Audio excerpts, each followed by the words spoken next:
Another achievement for ISRO with the successful launch of SSLV-D2. 3 miniature satellites, including one from Space Kids India, placed in low Earth orbits.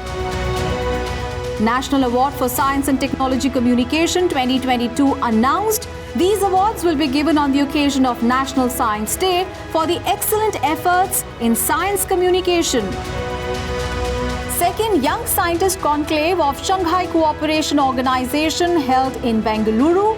Young scientists from member countries along with officials from science ministries and departments participated.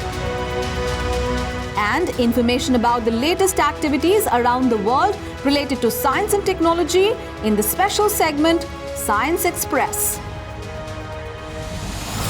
Watch Science Monitor on India Science.